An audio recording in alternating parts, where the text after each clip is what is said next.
Baby, will you check your screen? I started it.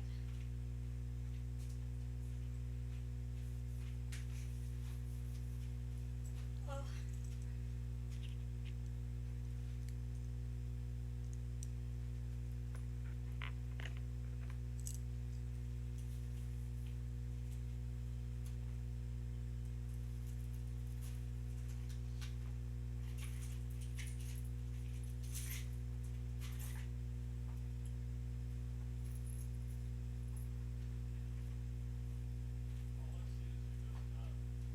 yeah, I intended it to be on top first.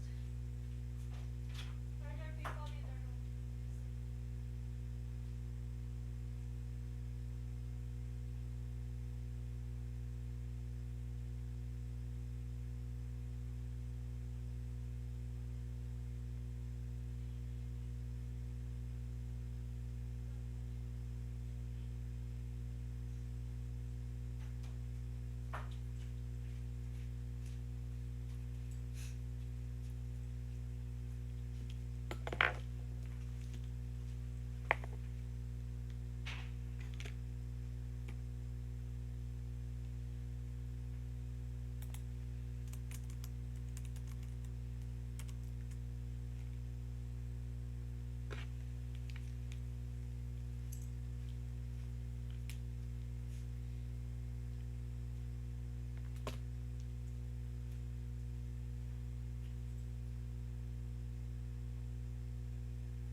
I have already 4 viewers.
Hello,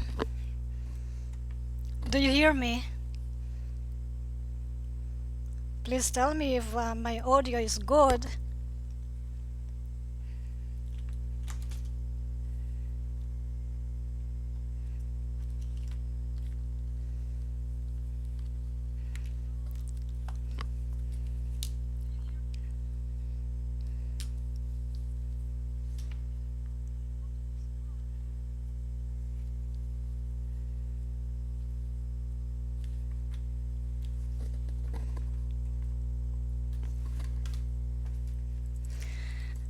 Nice to know that you are fine, Sub. I don't know how to say your name.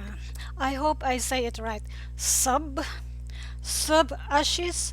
Well, yeah, thank you for telling that my sound is good. Good audio. Nice to meet you, Sub. I think it's my first time to interact with you.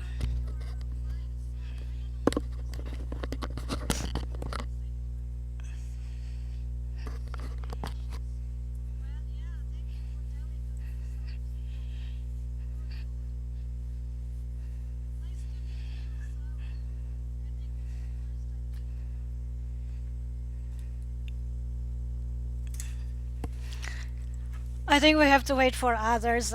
Let's see. And I think it's nice if you would share this streaming to your social media platform, to your Facebook. That will help me gather more audience. And so that our community will grow bigger. The more, the merrier.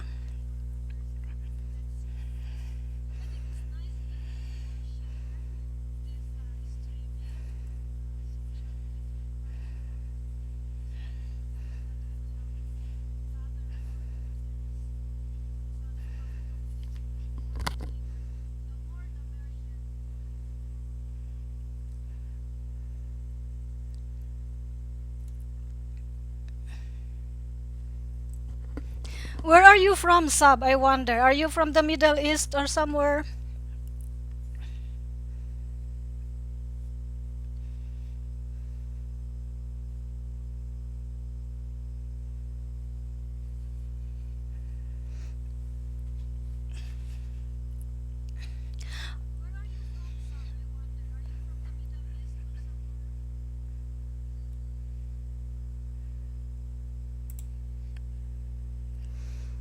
Okay, so while we're waiting for others, I think I like to present my mission, our mission statement for that's why do I create this YouTube channel or other social media platform where I really promote and announce.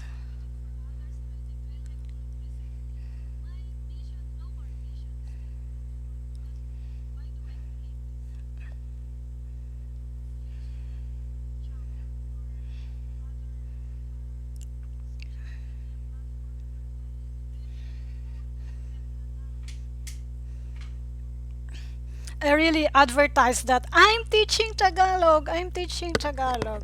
I think this is now my new advocacy. I really want Tagalog to be known to many around the world.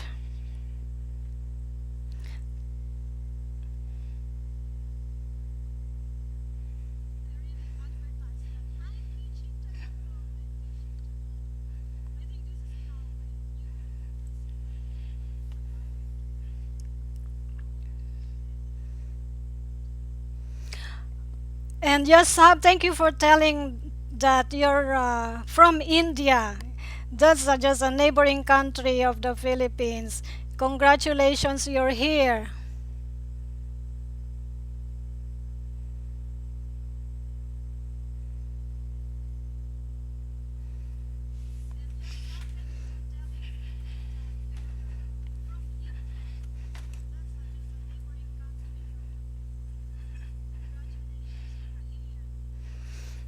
Okay, let me proceed with my mission statement. I stated like to build a community of kind and helping people so they become a good ambassador between their country of origin and the Philippines. So like you Sab, you're from India, so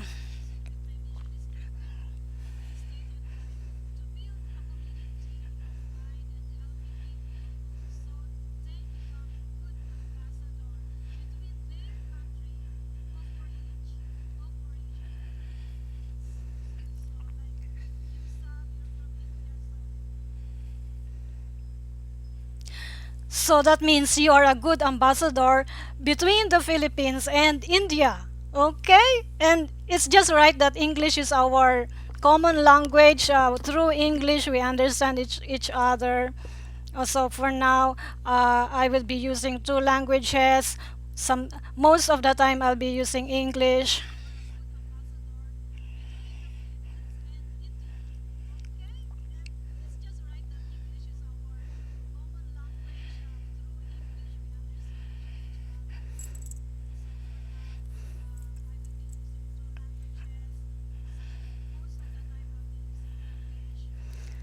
And of course, Tagalog is the one that you want to learn about. And yeah, I will try to speak in Tagalog little by little. I hope that is fine.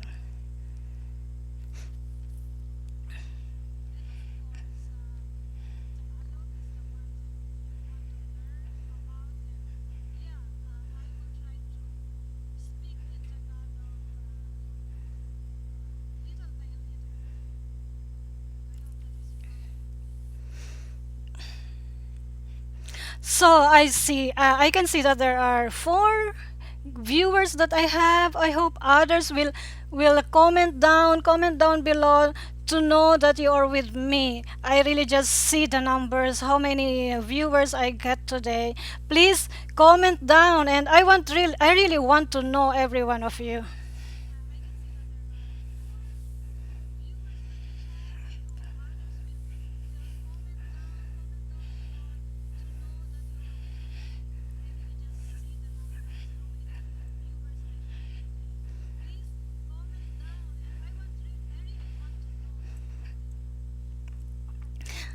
Okay.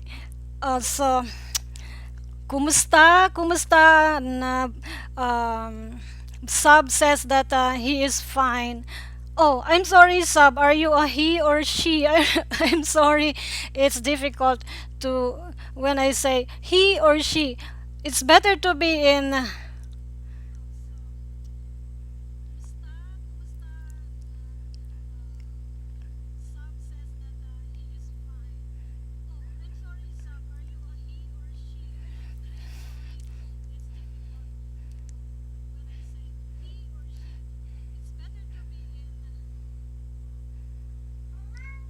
In Tagalog, I would say siya si Sub, siya si Sub instead of saying he.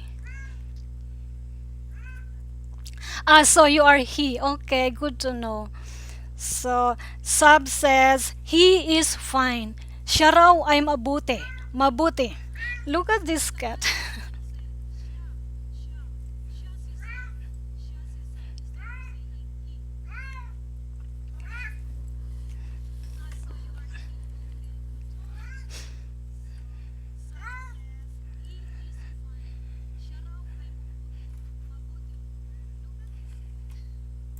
I have I have this cat around me. I think I like to show.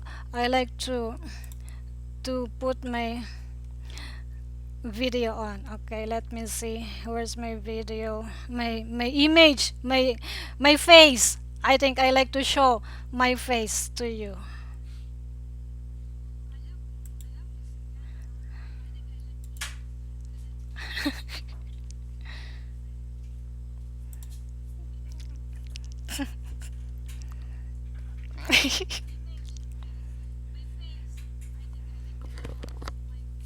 This cat keeps meow meow.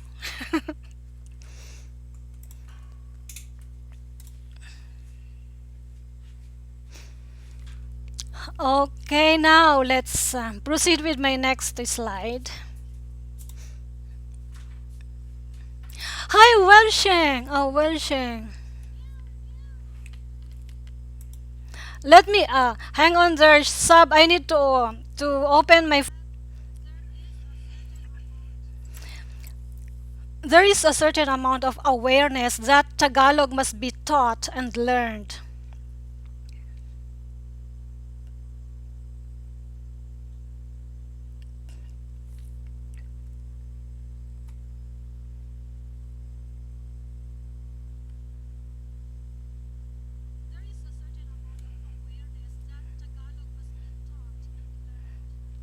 But there is insufficient access to institutions who deliver the program despite of the existence of social media and technology.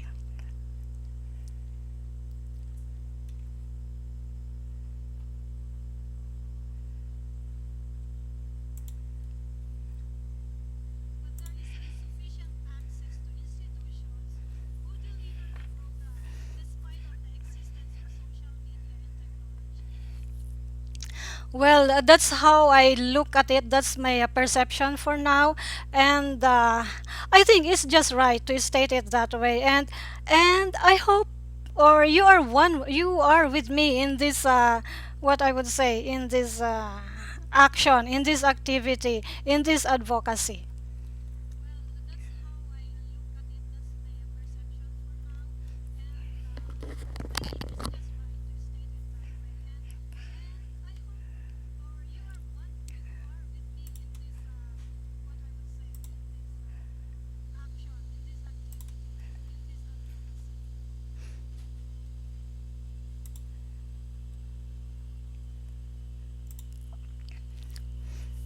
And then next, I stated the solution. It could be a solution that's ideal. It could be ideal, and I really am so careful to construct the solution statement because this really has become is like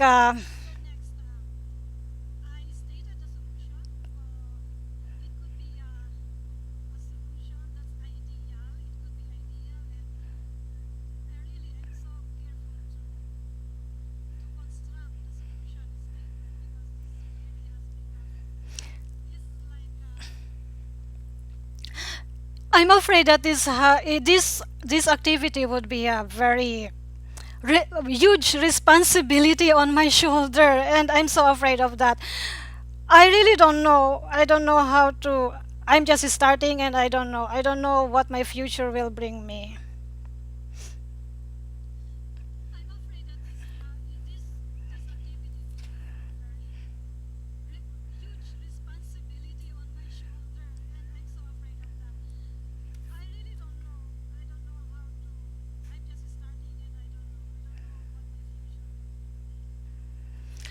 Okay, for the solution, I stated that I commit most of my time and resources to gather materials so I can conduct tutorials online. Too long ago, she found the love of her life and decided to move in the United States and married her now husband, Bruce.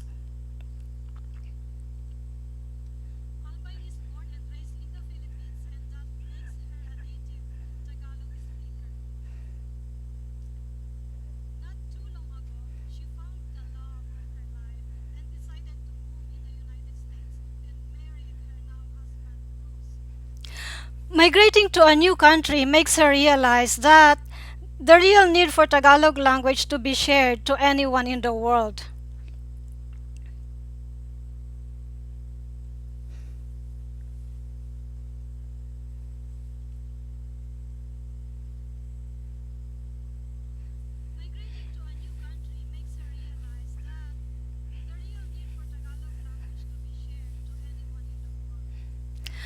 She has a direct experience and interactions with non-Filipino and has sufficient understanding of foreign culture and therefore best fit to mediate between two different worlds.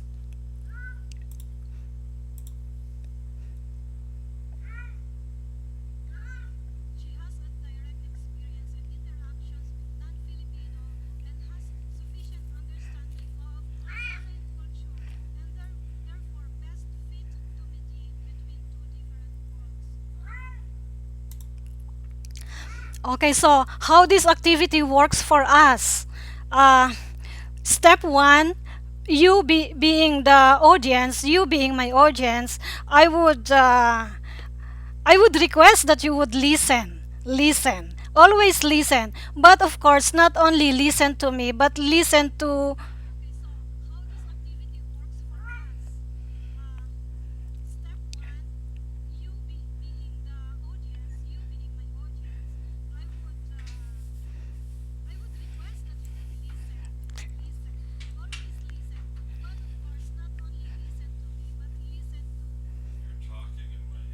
Okay.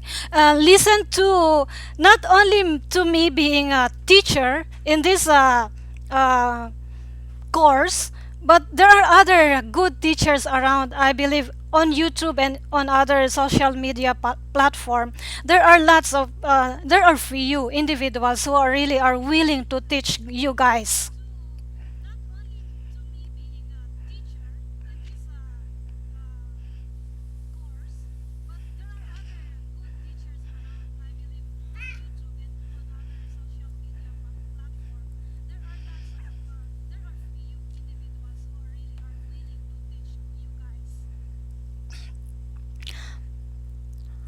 Okay, and then step two. Step two, what I would like you to request is that read. Always read. Read materials. Read on um, notes, on articles, on.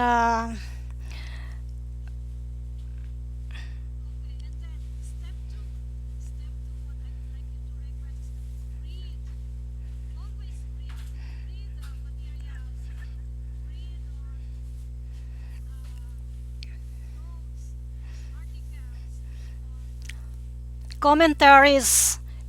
Commentaries being delivered by the mainstream media from Philippine network.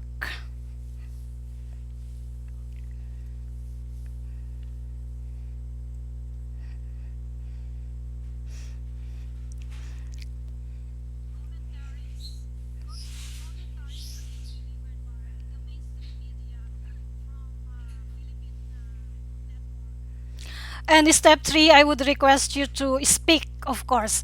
Uh, you are slowly learning the language. Better practice it. Better speak. Speak the language. Talk in Tagalog.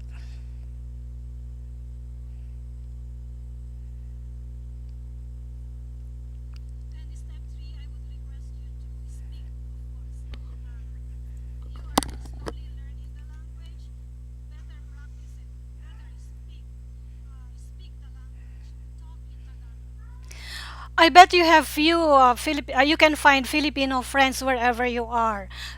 It could be on social media, it could be online, but I believe you can find people in a physical world, in real world. It could be in your store, in your department store, in your office. You can find friends.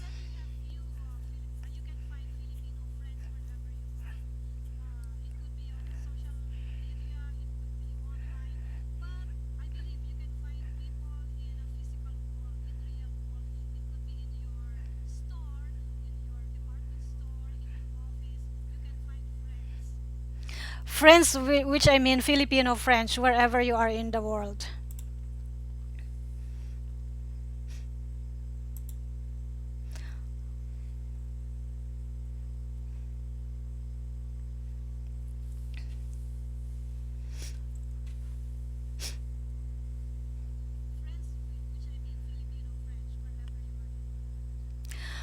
Okay, it seems like time is very short for us. I was just into my introduction part, and how is that? We only have 5 minutes left.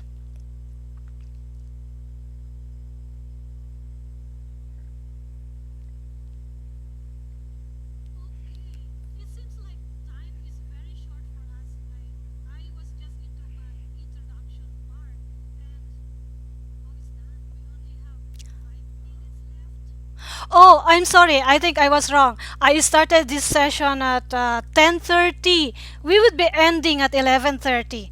I'm referring to my time here. So, no, well, we still have 30 minutes to go. Okay, please stay with me. Please type, are you still with me? There are three viewers I have.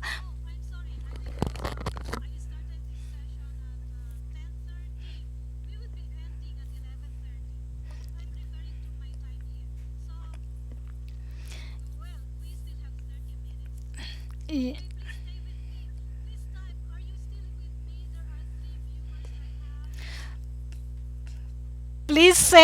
please tell me who's present other than sub. Who else are present, please? If you are also my Filipino friend, personal friend of me, please comment down. Let me know if you're here. Kahit pa Tagalog rin kayo, kahit pa Filipino rin kayo, mag-comment naman po kayo.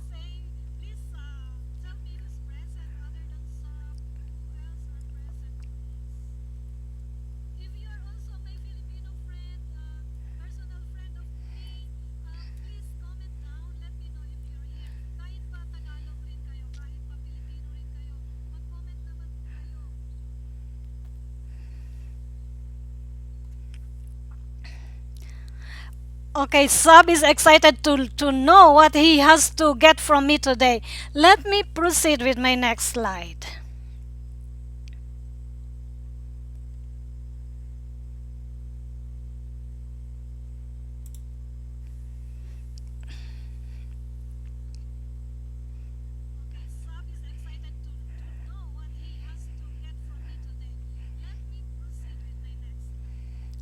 Okay, with my next slide, for people who really want to learn or from zero knowledge of the language, from zero, I would say that you have to follow the format subject, verb, object. In a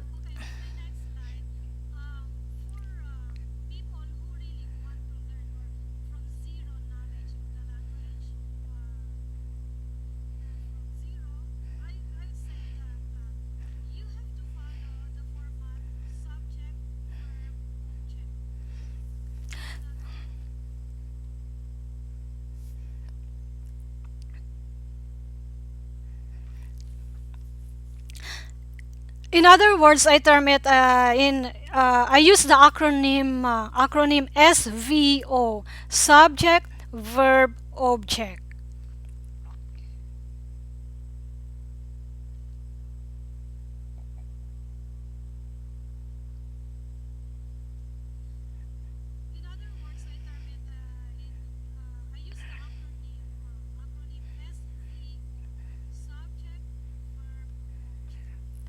Okay, let's give you one example of the statement in the format SVO.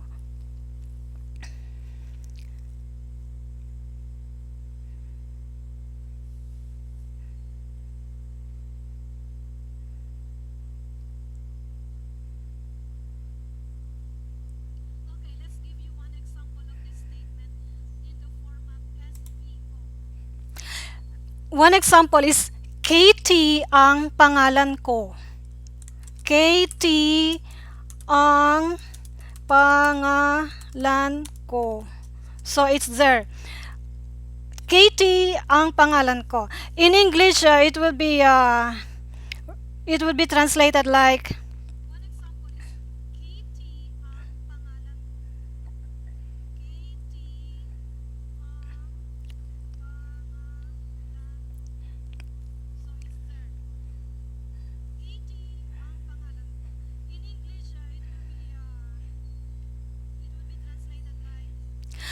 Katie is my name.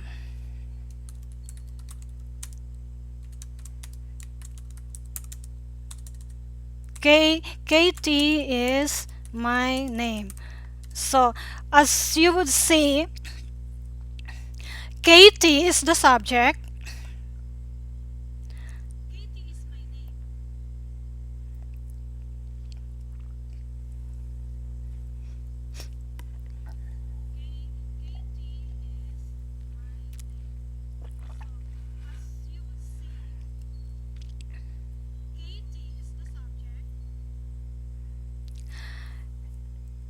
In this regard, there's no verb. There's no verb in this statement. It simply is followed by a object.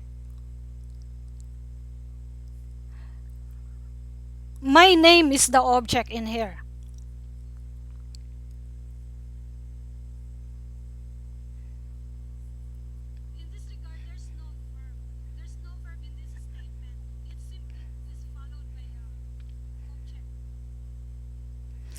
So, Katie is the verb.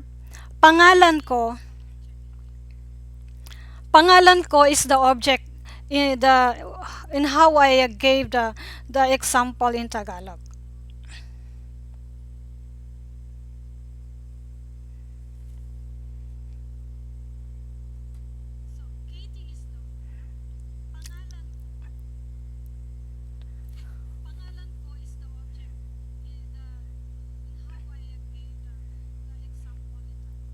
Okay, I was wrong with what I just said. Katie is not verb. Katie is the subject. Correction. I like to correct ourselves here. Katie is the subject. Pangalan ko is the object here.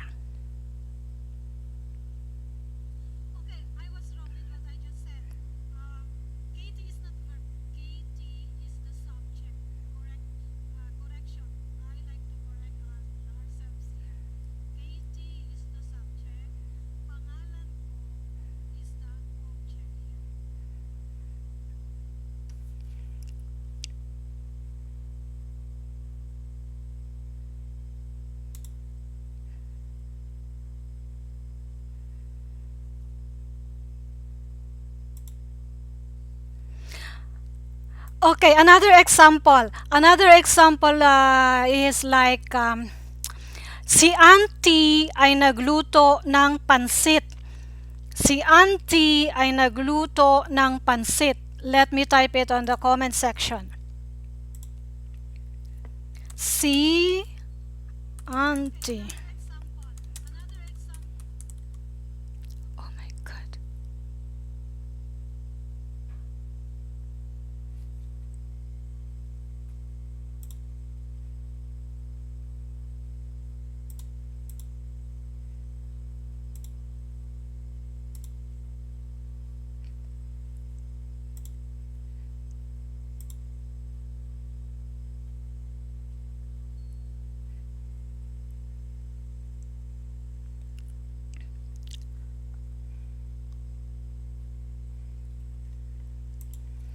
Si, auntie.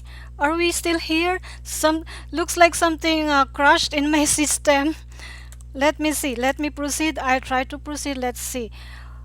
Si, auntie, ay nagluto ng pansit.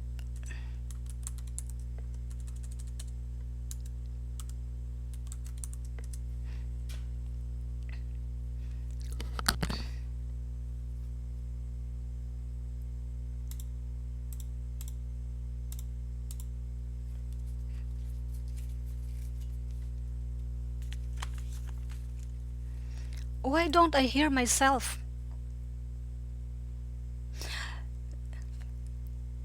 Audio check, please. Do you hear me? I don't hear myself.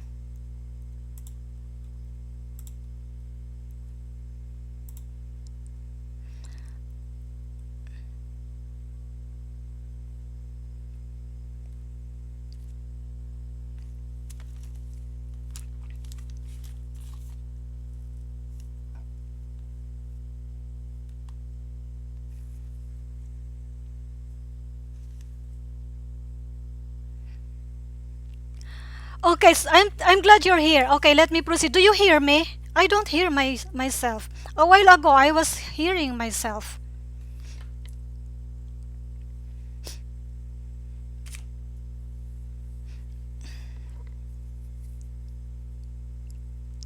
Okay, I hear you. Okay, that's good. That's good. Let's proceed.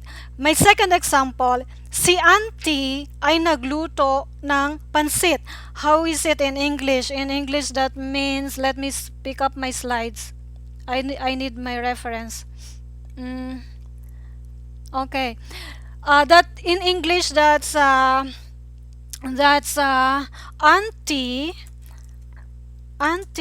cooked pansit. Okay. Auntie, of course, is your aunt, or auntie, for example, is your mother's sister or your father's sister. That's auntie, right? And then cooked in Tagalog is nagluto, past tense. Nagluto, and then pansit. Do you know what pansit is? Are you familiar with pansit? Please tell me.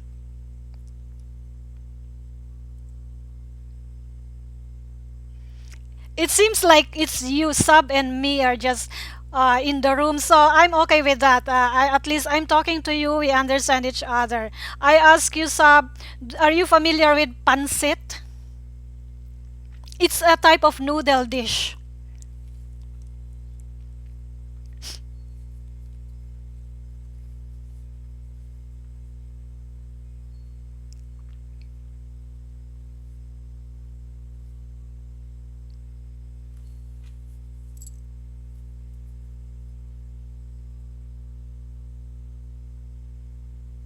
Oh, you don't know. Okay, just imagine a noodle dish, or it could be ramen, or it could be okay, let's see, pasta.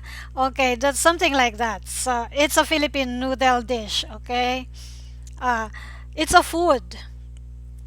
Si auntie, okay, pansit is a food. I wish I have a picture later. I will post it on Facebook. What pansit is? Uh, Pansit is a food. In English, we will translate that like auntie cooked pansit. Cooked pansit. Auntie cooked pansit. In Tagalog, si auntie ay nagluto ng pansit. Si auntie. Auntie is the subject because I was telling you to follow subject, verb, object. SVO. Auntie is the subject here. And then verb is the nagluto. Nagluto is verb. Okay, so first you mention auntie and then nagluto. And then next, nang pansit. Pansit. Pansit is the object. So that's how Tagalog basically is can be constructed using subject, verb, object. Si auntie ay nagluto ng pansit. Nagluto is the verb. Past tense of cooked.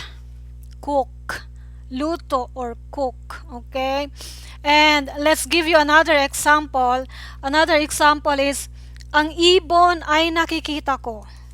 Ang ibon ay nakikita ko. This time, this is a compound statement. And then I would follow it with, ito ay lumilipad. Ito ay lumilipad sa himpapawid.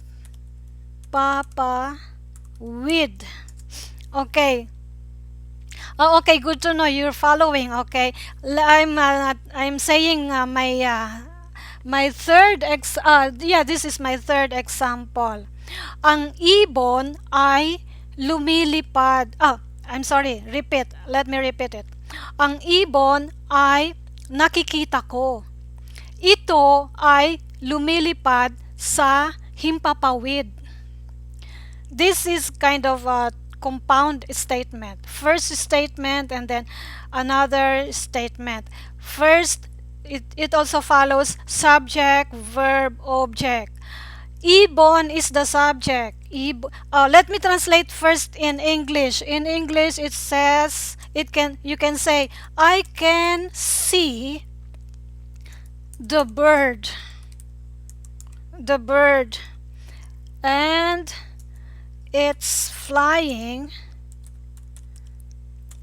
Let me type it. It's flying. It's flying up in the air. Okay, so that's how you would translate it in English. Let me read it in Tagalog. Ang ibon ay nakikita ko. In English, you would say, I can see the bird. Ito ay lumilipad sa himpapawid. It's flying up in the air. Okay? Ibon is bird. Ibon in English is bird. So in this statement, ibon is the subject. Ibon is the subject. Bird is the subject. And then, nakikita ko. Nakikita ko. This means I can see or see. I see. Okay? Nakikita ko. I see. Nakikita is verb. And it's in a present tense. Present tense of verb. Okay, so nakikita ko. From the root word kita, you transform it into a present tense of verb. You would say nakikita ko. Present tense of verb. So ibon, then nakikita, and then ko. Ko is the object. Object. Ko means me in English. Me. Ko, Tagalog. And me, English. Okay? So, ko, me is the object of our statement here. Okay, still follows SVO.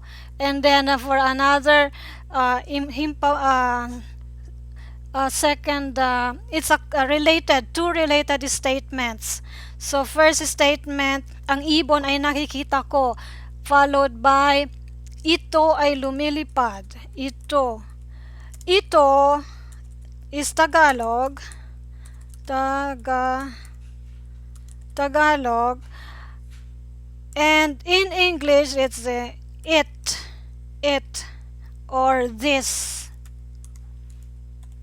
English.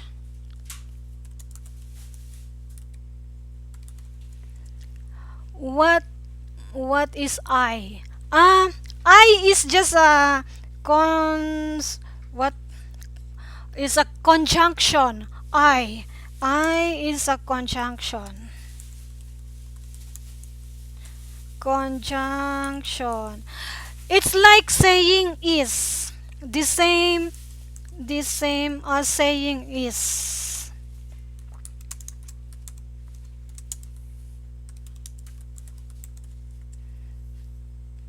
I hope that helps. Ito ay nakikita ko. Or you see, is. It is what? Ito ay lumilipad sa himpapawid. Ito ay. It means it is. Then, lumilipad. Lumilipad, Tagalog. And then, Tagalog.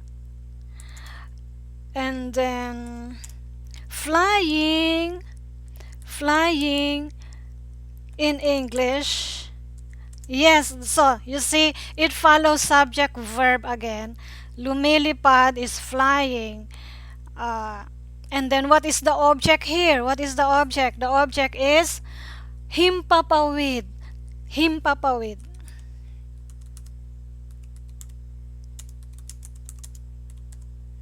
is the object. Himpapawid is the object here. Himpapawid in Tagalog.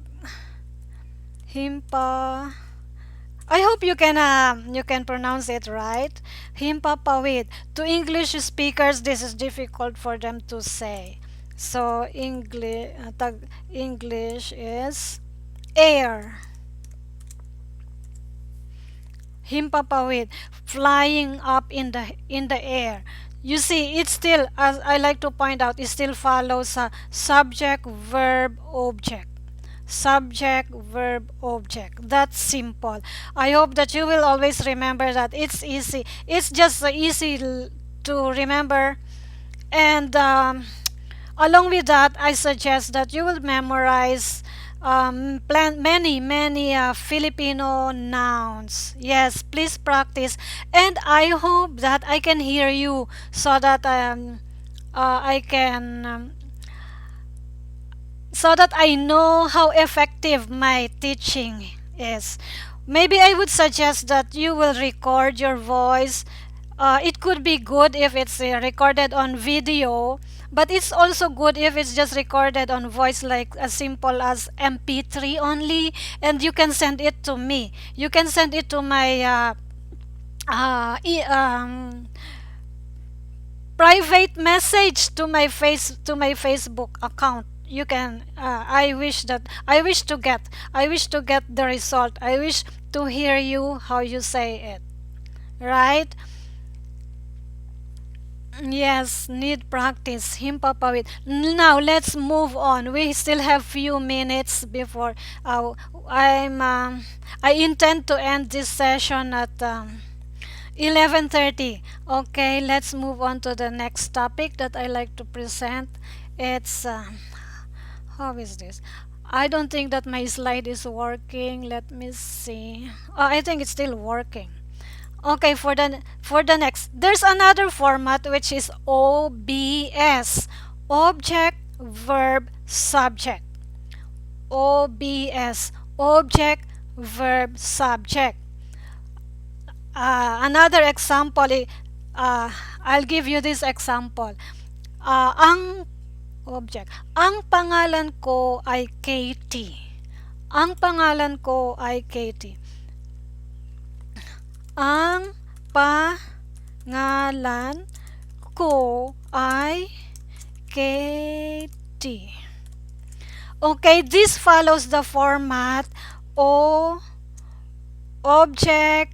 There's no verb here. It's only object and subject. Object, subject. Object, subject only. Object, subject. only. Okay? Because there's no verb in this statement. Ang pangalan ko ay Katie. Pangalan, same as my first example, is the object. And then Katie is the subject. OVS, object, verb, subject. That's right. This example that I'm presenting next. Object, verb, subject. O. Let's proceed to the next statement that I prepared. Nagluto ng pansit si auntie. Nagluto ng pansit si auntie. Nagluto ng pansit si auntie. Okay. Can you tell me, Sab, what do you call your auntie? I'm curious. Nagluto ng pansit si auntie. So in this regard, nagluto. Oh, this is verb. Nagluto. Oh, I think I'm wrong here. The format here is verb,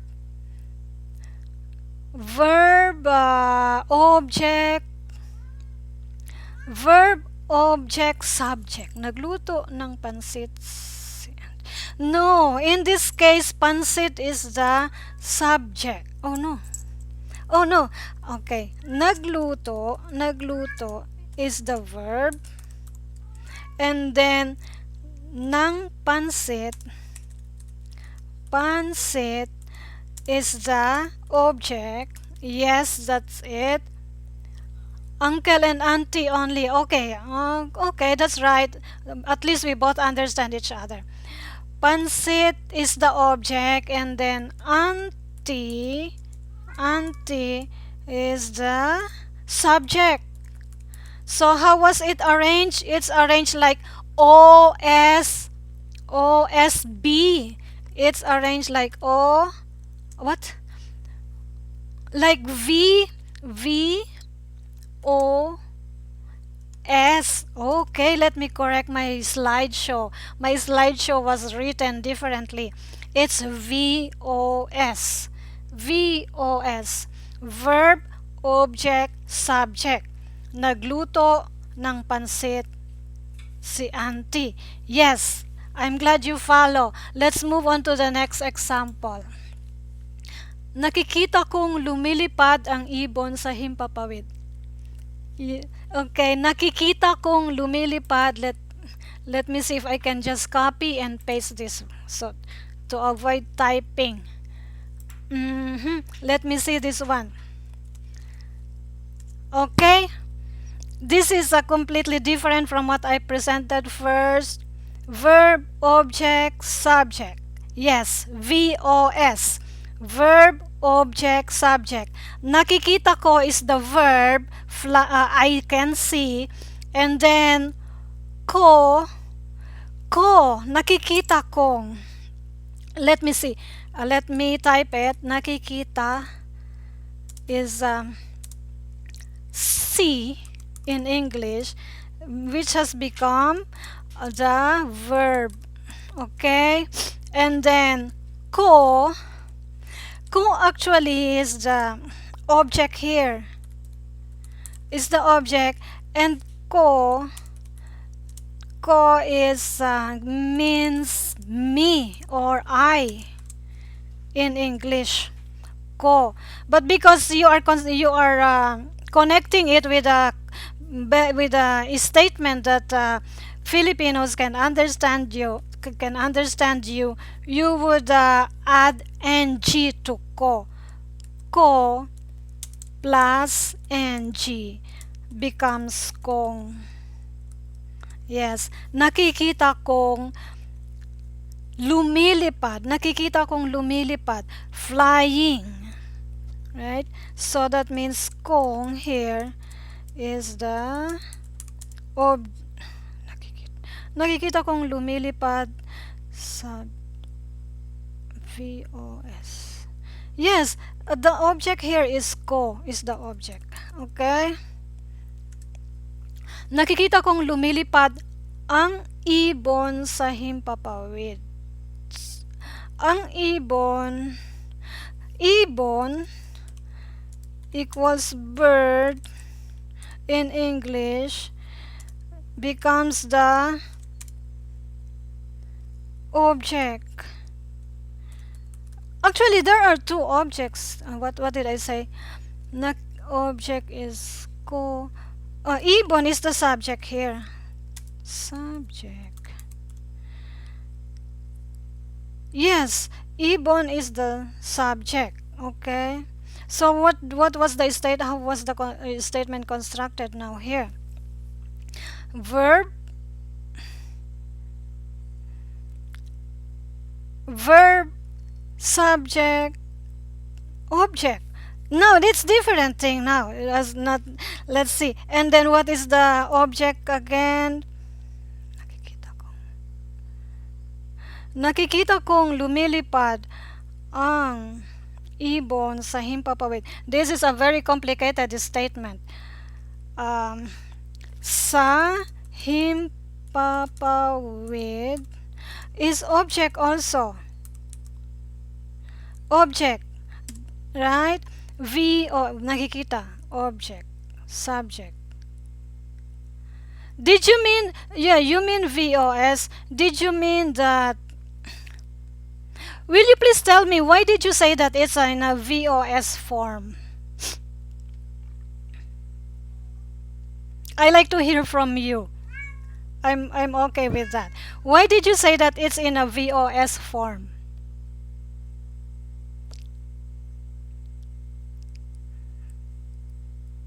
What is that face? Sad face or difficulty? Nosebleed is what we say. Nosebleed?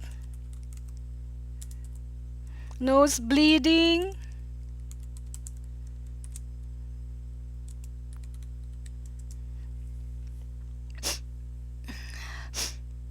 Yeah, I'd like to ask you, why did you say VOS? Please tell me. You could be right.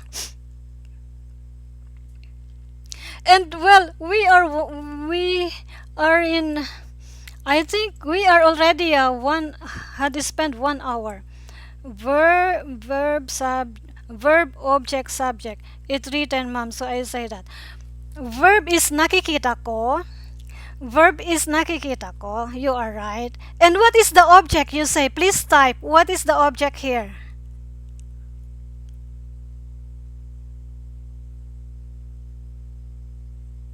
Nakikita ko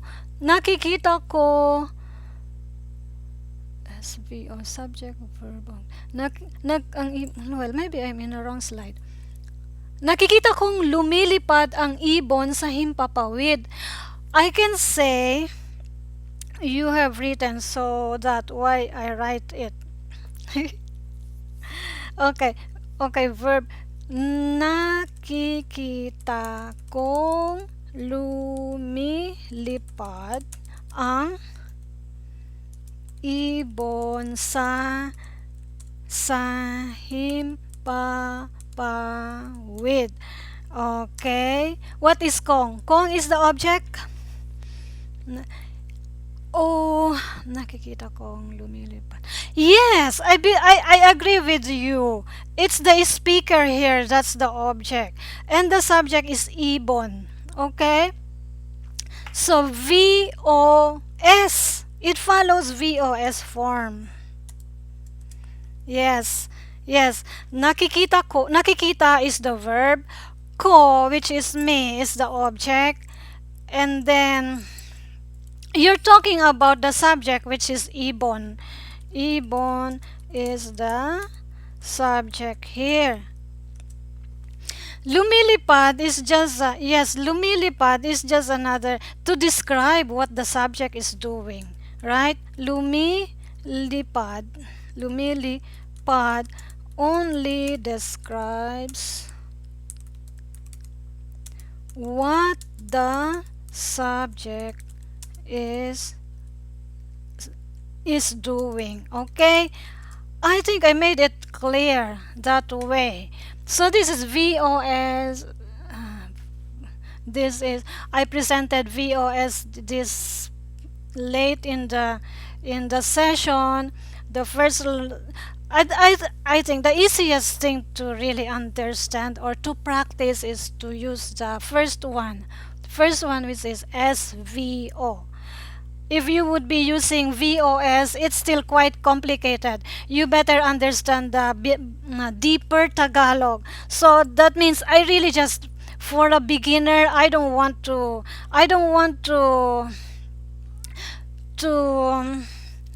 talk further about it. Better be in the first format first. SVO is the best, I think. Okay. Okay. How are you doing, Sub? I think we're about to end the session for now. We will just continue later. Please tell me, how are you doing? Are you still there? Meow meow. Is the cat is very mm, noisy. Are you still there?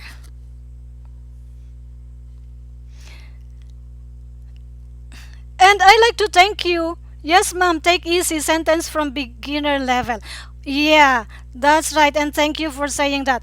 For us, for both of us to be easy, I would suggest let's focus on the first format, the easier one. SVO, subject, verb, object, which is like nice cat. Yes, this cat. This cat always catching wants to catch my attention. Like another example. Can you give me before we go? Can you give me an example? I don't. I really want that. This is a two-way communication. Any example that you can give me using the format SVO? Before we go, I want to end this session in few minutes, but I want to get something from you. Please give me example of SVO. Like for example, when you want to talk about the cat. Cat in Tagalog is pusa. Can you tell me something about pusa, about cat in Tagalog, if I may help, if I may be helpful to you?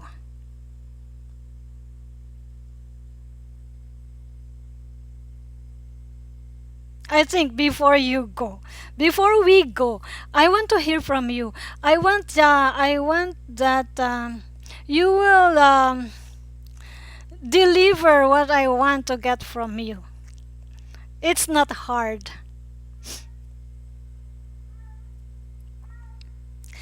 Like for example, I'll give it. Ang pusa ay maingay. Ang pusa ay maingay. That is one example. That is ang pusa. There's no verb in here. It's only a subject object. Subject object. SO format only. Ang pusa ay maingay it means the cat is noisy. Yes, that is how it's constructed. Ang pusa ay maingay. Pusa is cat. Maingay is noisy. And what we want to know is it's an adjective. Adjective. Okay, so that's it. Ang pusa is the subject, and then object is the maingay. Pusa is subject, and then maingay is object here. That's why, in other words, it only follows subject object.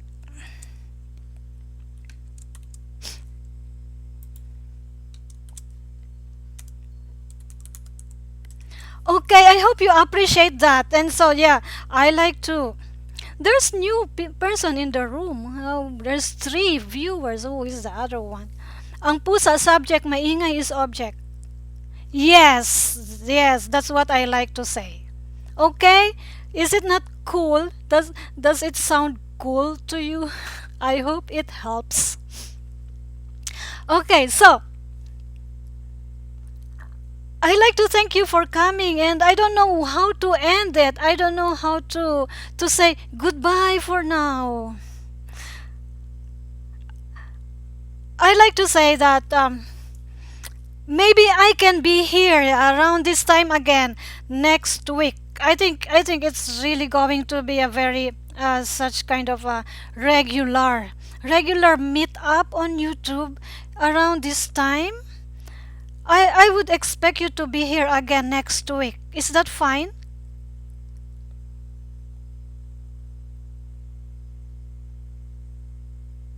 Thank you for saying it's a good session. Am I expecting you next week again? This time, same day?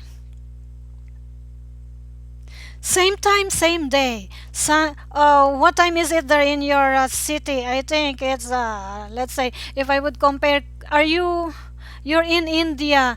If I would compare Philippines right now is let's say they are in 12:30.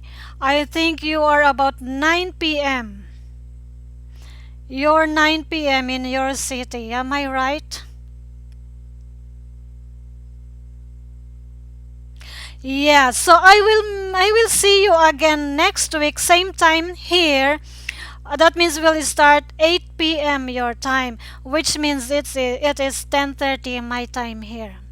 It's 10:30 in the morning my time, and then it's your somewhere around 8 p.m. in the evening your time. Okay, this is like yes, I'm glad that I have one viewer and I have one student. That makes it cool. I'm okay with that. And if we will do it regularly, same time, same day, then I believe we will increase our class, our attendees. I'm looking forward that my attendees would increase uh, along the course of I can say I can do it until forever. I hope we all can do it. Okay, Sab, good to know you. I'm glad you're here. Yes, I would like to see you again same time next week, and I will be here. I like to make sure that I am consistent with what I'm doing. Okay? And that's fine for both of us. And please, if you have friends, maybe you can invite them so that the more the we can have other people in the room, and the more the merrier. Thank you. Okay, bye for now. Bye. There's a delay in my video. I don't know how to say goodbye.